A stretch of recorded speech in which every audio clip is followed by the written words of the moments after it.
Our jobs would be so much easier if it wasn't for the customers. I've heard this said in jest many times, and you likely have too. You may have even thought or said it yourself, but for whatever reason, it really resonated with me this time. The joke is rooted in a deeper problem, an inability to understand what's going on in the mind of the consumer. They say one thing and do another. They don't make the choices everyone knows they should. They're a seemingly irrational conundrum that understandably frustrates millions of people working in businesses around the world, just like you. As an applied behavioral economist, I know it doesn't have to be this way. In case you're wondering what behavioral economics is, I like to say it's the psychology of why people buy. It's a mix of economics, psychology, neuroscience, and other fields to help us understand what's really going on in the brain. What I do is help people in business to better communicate with the brain of their customers by unlocking the science of behavioral economics. So, who am I? My name is Melina Palmer. I'm founder and CEO of the Brainy business, host of the renowned podcast of the same name, which has downloads in more than 170 countries and has been named a top podcast to make your company thrive by Inc. magazine, as well as the #1 podcast people in business should listen to by Psychology Today. I'm also a consultant, columnist, teacher of applied behavioral economics through the largest academic human behavior lab in the world at Texas A&M University, and the author of a brand new book, What Your Customer Wants and Can't Tell You. This book was very much inspired by that little joke someone said before I stepped on stage about how customers make our jobs harder, and a desire to help everyone see how understanding and communicating with the brain can solve that problem. Did you know that 99% of all decisions are made by the subconscious brain using simple rules of thumb? Because of how our brains are wired, everyone makes the mistake of building out plans with the logical, conscious brain, expecting it's communicating to the conscious brain of all those consumers out there. That's limiting you to 1% of decision making. And it's essentially like throwing noodles at the wall, hoping something will stick. This book helps smooth the path by working with the 99% that determines what gets to the limited processing of that all important conscious brain. There are simple tweaks in messaging, imagery, and presentation of information that don't have to cost more money, but can make a massive difference in conversions.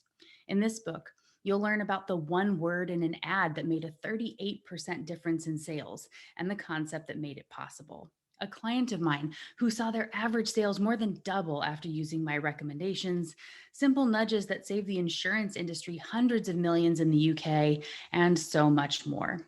What Your Customer Wants and Can't Tell You is broken into 4 parts. It starts by explaining a little about how the brain works to set the stage. Part 2 explains my top behavioral economics concepts for businesses, ones I use most often with my own clients and see other businesses have success with around the world. These are short chapters, one for each concept, making for an easy reference guide of sorts. You learn about the concepts, the academic research that helped to define each one, without any of that boring stuff that you don't need, like p-values and statistical significance, and a way to start applying it yourself right then with prompts at the end of each chapter. There's also a bonus PDF workbook available for free on my website to help you apply all these concepts in more detail again and again, with lots of stuff that there was just too much to include in the book. You can get yours at thebrainybusiness.com/apply it. At the end of each chapter in part 2 is a list of where you'll see that concept come up again in the stories and application steps of part 3 to make it easy for you to go back and forth as you begin using this newfound knowledge in your work. And of course, the end of each of those chapters has a list of the concepts you learned about within it. So you can flip back and be reminded of what priming, framing, or loss aversion is as you begin applying. So, what's left for part 4? Because you're human, I'm guessing you've had that experience of attending a conference or reading a great book or listening to a podcast and feeling inspired to jump in and change your practices on Monday. And then when Monday came around, you found yourself slipping quickly back into your old routines. The final part of the book is called Don't Get Stuck and identifies a few brain biases that keep us from implementing changes into our lives, even when we know we want to. And that's because I don't want this to just be a book that sits on your shelf, one that you read once or intend to read and never do anything with. I want you to be successful. I want you to uplevel your business and career.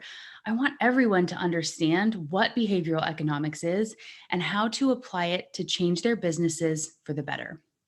When properly applied, behavioral economics makes a better experience for consumers, businesses, and the people who make them up.